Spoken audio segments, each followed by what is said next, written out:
What's happening, Hoodlum gang? Welcome back to my channel. This your boy Hoodie from the Hood, aka your friend from that big old end. Once again, happy hour with Hoodie, all that good stuff, man. I'm in a good mood today, as you can see, but we're gonna get right into it. I want to talk about a topic that you hear a lot. Is truth to it, but not to the extent that people try to make it seem like it is.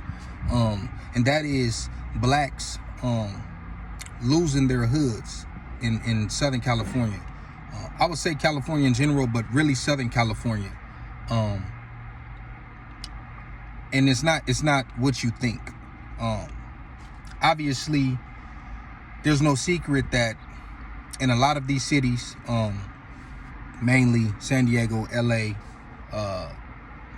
I'm assuming the IE, maybe even Orange County, who probably didn't have a high black population in the first place.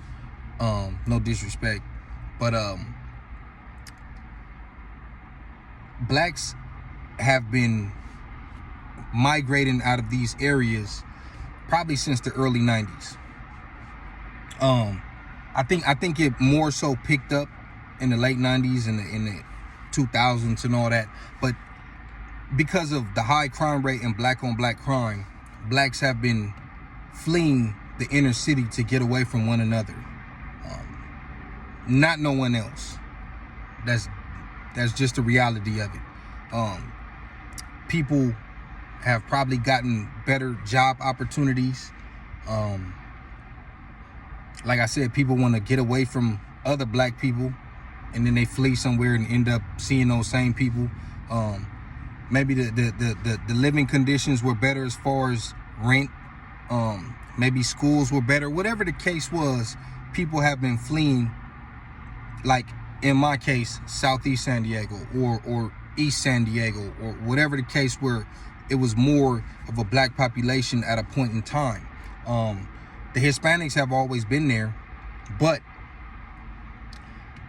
it's definitely way different than it was back in the days. Just from what I've seen in the 90s and from what I heard in the 60s, 70s, and 80s and stuff like that, to where they were always there, but few and far in between.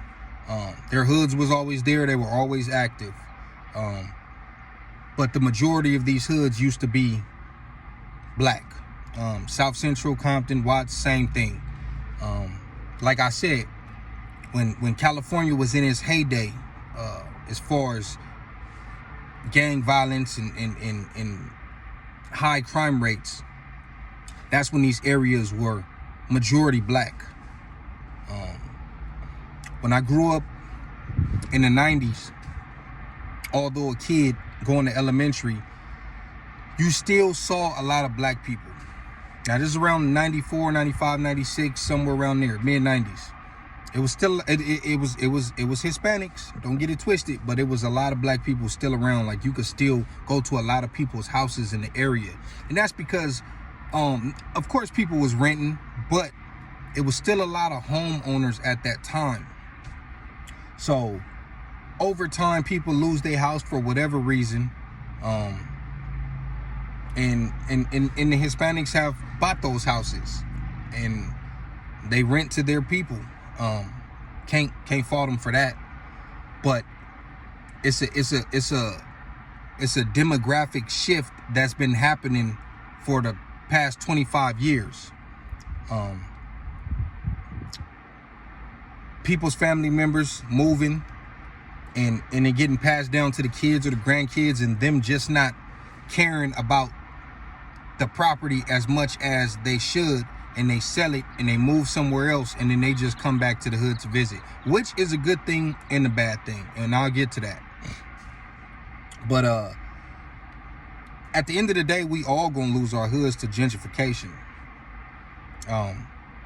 Do I think it would completely go away, the gang problem? I don't think so. I highly doubt that. You just spreading the gang members out even further instead of keeping them contained.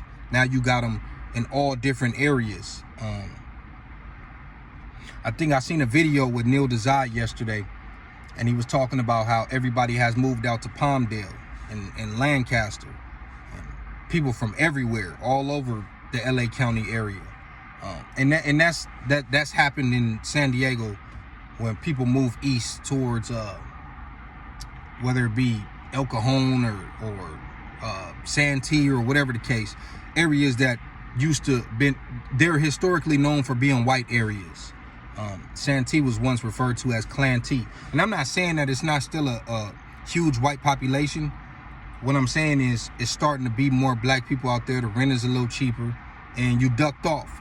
But you can't be ducked off that much when everybody else is trying to go to these areas to be ducked off. That's going to end up turning into a war zone. But yes, it's true. Blacks in Southern Cal are losing their hoods to demographic changes and demographic shifts and gentrification on top of that. It's not because people are scared of another race or another race is kicking them out of their hoods, because it ain't too many homies that live in the hood, but they still go over there and hang out. So the presence is still felt. A lot of times when you see some of these black hoods, and not necessarily San Diego, because we don't have that issue as much, the racial tension is there more so behind the walls, because that's the rules and that's just how it go. And but not necessarily on the streets, even though people do have run-ins with each other. But a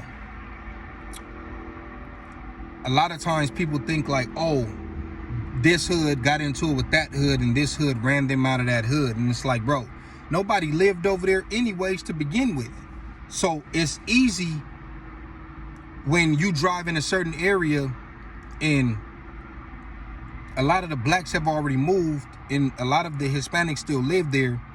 And then you see they hit ups all over on every wall. And then you think, oh, they took over that hood. That couldn't be further from the truth. Now, I'm not saying certain people haven't got their hood taken over. That's not what I'm saying. What I'm saying is it's not as common as y'all would like to make it think. And when I say y'all, I mean a lot of people from out of state. I don't know where they get this idea from, but they always, I see it in the comments all the time where people be saying, oh, the essays took over. The essays ran them out. And bro, ain't nobody running nobody out of nowhere. That's a fact, bro. And you can look at it like this. If I don't live in the hood, but y'all live in the hood, and then we go to war, you a sit and duck. Because we know all the spots where y'all gonna be at. Because y'all still live over there. I probably live 30, 40 minutes away, 20 minutes away, an hour away. So I could pop in and pop out. That gives a person who's not sitting there the advantage when it's wartime. But y'all don't see it like that. So y'all look at the glass half full. Oh, they be over there and they don't live over there. But it has nothing to do with losing a war and moving because you're terrified. It's more so, this is just, we don't own no property and it's hard to rent in these areas. Not just because of the rent going up, but people is gonna rent to people that look like them as opposed to you. Especially if there's tension in that hood between black and brown, and then all the people who may be owning is only gonna rent to brown. So it's a different type of war tactic, whether it's inadvertently being done or purposely. So yeah, like I said, if I don't live on this street no more, the neighbors ain't gonna know my name and my face like that. As opposed to if I live here and they see me every day and I'm walking around the hood and then I do something, they gonna be like, oh, it's that nigga that live right there at that house. And then they gonna come get you. But if they don't see you like that and then you get cracking over here and you get on, it's low key like as if you sliding through a rival hood, but it's your hood. So it does give you an advantage, but it gives you a disadvantage. You might be chilling at the park. You might want to go take a shit and you don't want to use that bathroom at the park. And it's like, damn, who house can I go to? It's only like 4 houses over here, 5 houses over here. You know what I mean? So yeah, I just wanted to point that out, man. It is true. Blacks, well, everybody in general is losing it. Like I said, rent going up, gentrification. They tearing old apartments down and building new condo looking things, and they say it's gonna be low income, but then you got to get on the list, and then even a lot of these new apartments got cameras. Like, it's just it's crazy. But yeah, man, y'all let me know what y'all think in the comments. Are y'all experiencing something like that in y'all hood? Demographic shifts, gentrification. Are you warned, or not you, but is there some type of racial tension going on in your hood to where you see this type of stuff going on? You don't really see gang members hanging out like that nowadays anyways. Even if they are around there, they trying to be low key. You might catch a nigga at the store, because you can't really fly under the radar going to the liquor store or the gas station or something. But as far as just going down the block and seeing 20 niggas hanging out, that's rare. It does happen every now and then. You could bend the corner and you can see some niggas hanging out. The year before, I went to LA, and me and the homie, we was waiting on the homie. He had went out to eat with his mom and his best friend, and we was just driving around. And I did bend a couple corners, and I did see some niggas hanging out. So, with all that being said, man, it is even in the areas that don't look like they predominantly black no more. I forgot where I was at, but I'm quite sure I seen like 5 or 6 East Coasts. I was over by the Pueblos. I seen some people over there. I was also, I want to say, I don't know if that was Hooper or Compton Avenue. I don't know. It was somewhere over by, like, I'm guessing they was 30 Rules. And they was at a little house, and they was over there. They was over there. Talking red pea hats on. Yeah, I seen it. And that was just during the pandemic, 2020. So, and it's the same goes out here in San Diego, man. You can still see niggas, but it just ain't like how it was. So you might be sliding through there, you might think everything is sweet, and it's not. Because I guarantee you, once you get out that car and you start standing there, or you waiting on some food, or you texting, or you start walking, your car break down, I guarantee you, you're gonna swear up and down that them niggas live in every house, because you're gonna start noticing them driving past. You're gonna start seeing them niggas, man. And that's just how it is in Southern California, man. So be careful, stay dangerous, and try not to go over there. But anyways, man, it's your boy Hoodie from the Hood, aka your friend from that big old end. I've been rambling a little bit too long. Y'all let me know what y'all think in the comments. I'm out.